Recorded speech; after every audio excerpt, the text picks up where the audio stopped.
বন্ধুরা, আবার একটা খবর নিয়ে ভিডিও নিয়ে চলে এসেছি। নমস্কার। তো ওয়ার্ল্ড ফুটবলে যেসব ভিডিও আসছে বার্সেলোনা সাপোর্টার, লা লিগা, ইউসিএল চ্যাম্পিয়ন লিগ, তো আমার চ্যানেলে পেয়ে যাবেন, তো আপনারা দেখবেন। বলতে চাইছি নেক্সট যে ম্যাচটা আছে বার্সেলোনা এবং লেজেন্ডসের মধ্যে, লা লিগাতে, সেখানে বার্সেলোনা একটা এক নম্বরে আছে, কিন্তু যে এখনও 8-9টা ম্যাচ বাকি, সেকেন্ড যে পজিশনে আছে রিয়াল মাদ্রিদ, তার থেকে মাত্র 4 পয়েন্টে ব্যবধান। বার্সেলোনা চাইবে যে ও ম্যাচটাও জিততে, লেজেন্ডসও চাইবে, লেজেন্ডস 18 নম্বরে আছে, তাও লেজেন্ডস চাইবে যে ম্যাচ জিতে, কারণ যে কোনো টিম চাইবে যে ম্যাচ জিততে, সরাসরি তো ম্যাচ হারতে চায় না। তো বার্সেলোনা সেখানেও জিততে চাইবে এবং লেজেন্ডসও জিততে চাইবে, তো দুটো দুটো ম্যাচ ভালোই খেলা হবে। এবং বার্সেলোনা হচ্ছে আগের ম্যাচটা জিতেছে এবং দুদিন অন্তর অন্তর খেলা, তো বা প্লেয়াররা হাঁপিয়ে আছে। তো ঠিক দেখা যাক কী করে, বার্সেলোনাকে কি রোটেশন করে খেলায় না ডরটমুন্ডের বিরুদ্ধে যে প্লেইং ইলেভেনটা করেছিল ওই এতে খেলা। বার্সেলোনা যে ফর্মে আছে, এই ফর্মে যদি ধরে রাখতে পারে তো লেজেন্ডসকে শেষ করে দেবে একদম।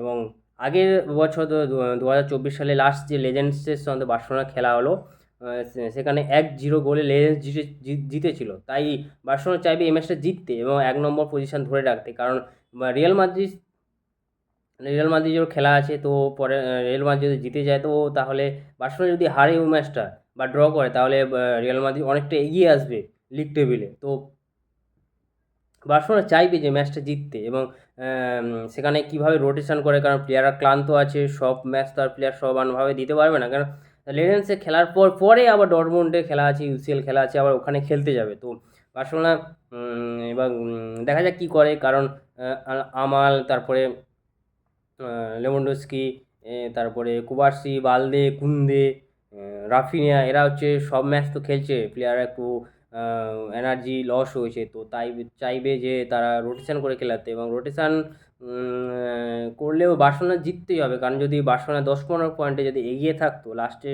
2025 সালে কয়েকটা ম্যাচ পরপর 2024 সালে কয়েকটা ম্যাচ হেরেছে, পরপর ড্রও করেছে, কিন্তু 25 সালে এখনও একটাও হারেনি।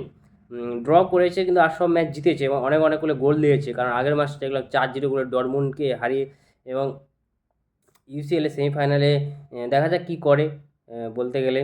এবং এরপরে লা লিগা আছে, লা লিগাতেও জিততে হবে, 1 নম্বর থাকতে হবে। তারপরে কোপাও আছে, কোপাতেও জিততে হবে, যদি সবগুলো 3টে টাইটেল একবার যদি জিততে পারে একটা সিজনে, তো হান্সেল লিগ নতুন কোচ হিসেবে একটা রেকর্ড করে দেবে এবং বার্সেলোনা একটা হিস্ট্রিও করবে, কারণ ইয়াং প্লেয়ার নিয়ে, ইয়াং প্লেয়ার এবং ইয়াং জেনারেশন প্লেয়ারগুলোকে নিয়ে খুব ভালো খেলছে এবং অ্যাটাক করছে, খুব ভালো অ্যাটাক করছে, এবং ডিফেন্স লাইন আপও ভালোই কন্ট্রোল করছে। অফসাইড ট্র্যাক, ডিফেন্সটা একটু কড়া করতে হবে, ডিফেন্স করতে হাই লাইন আপ খেলতে গিয়েই গোলটা খায় বার্সেলোনা, না হলে আর কোনো প্রবলেম নেই।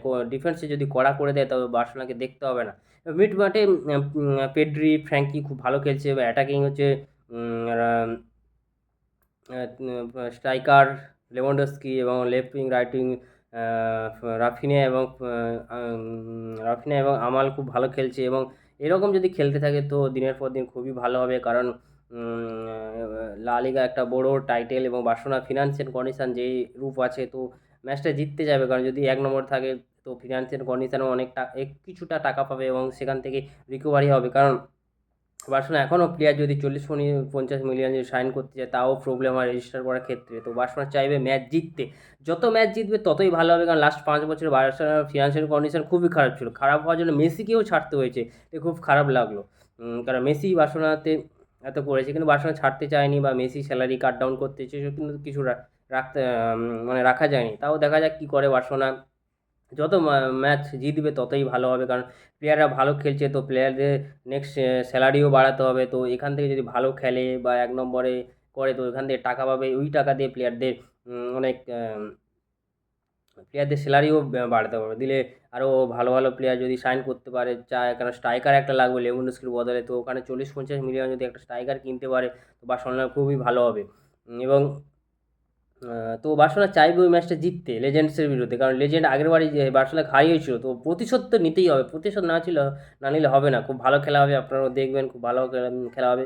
এবং লামিন ইয়ামাল আগের ম্যাচটা খুব ভালো সুন্দর গোল করেছে, এবং রাফিনিয়া, লেভানডস্কি খুব ভালোই ফর্মে করেছে, এবং লেজেন্ডসে খেলার পর আবার 2 দিন পর আবার ডর্টমুন্ডের মাঠে খেলা আছে, ডর্টমুন্ডও চাইবে জিততে, কারণ তারাও তাদের মাঠে এতটাও 4-0 হয়ে গেছে, তাও তারা গোল শোধ করতে চায়। বার্সেলোনা ডিফেন্স করবে, অ্যাটাকও করবে, দুটোই করতে হবে। এবং এখানে কী করে দেখা, এবং রোটেশন করেই খেলাতে হবে প্লেয়ারদের, না হলে প্লেয়াররা আবার চোট পেয়ে যেতে পারে, আবার সমস্যা হতে পারে। তো প্লেয়াররা হান্সি ফ্লিক কীভাবে রোটেশন করে, এবং স্কোয়াডে ভালোই ভালো প্লেয়ার আছে, সবাই ট্যালেন্টেড প্লেয়ার, সবাই ট্যালেন্ট, সবাই উপর ভরসা করা যায়।